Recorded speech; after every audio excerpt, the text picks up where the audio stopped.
Men mushugini qaranglar, ani multfilmlarda chiqqan mushuga o'xshar ekan, o'zi-yu, gap yo'q lekin bor. Polvon mushuk ekan. Qadrdonlar, men uyga alohida baho berib qo'ymasanglar bo'lmaydi. Huvaydoli akalar, buni ko'rmasanglar bo'lmaydi. Videoni oxirigacha ko'ringlar. 6,5 sotuvli yer maydoniga ega bo'lgan mana shu uyni bugun sizlar bilan birgalikda to'liq obzor qilib ko'rib chiqamiz. Video davomida narxini ham aytaman. Endi kelinglar, kiraverishdan boshlaymiz. Uyimizga kiraverish katta naves qilingan darvozaxona bo'ladi. Kirib kelar ekanmiz, chap tarafimizdan biz landshaftning zonasini ko'ramiz va buni yonginasida naves ostida yozgi oshxonasi bor, u yoqda hojatxonasi bor. Keyin binoni tegi yaxlit yerto'la bo'lganiga bu yoqdan ham tushsak bo'ladi, uyi ichidan ham tushsak bo'ladi.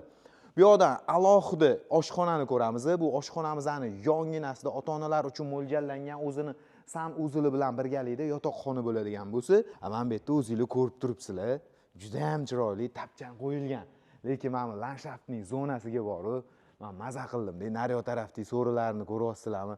Haqiqatda o'zbekona ikkita oila maza qilib yashaydigan uchastka ekan. Asosiy binoga kirganimizda bizani ikkita katta hol, mehmonxona plus yana ikkita yotoqxona o'zini sanuzil garderoblari bilan kutib oladi. Birinchi qavatdagi planirovkalar ikkinchi qavatda ham takrorlangan.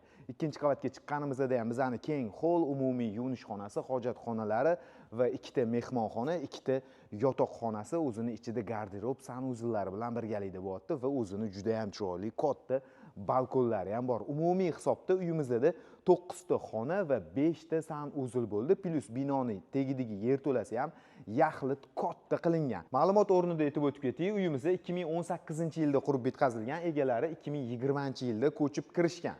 Bu uyimizning manzili Shayxontohur tumani, Huvaydo mahallada bo'ldi. Mo'ljal Eshonboboxon masjidi bo'ladi.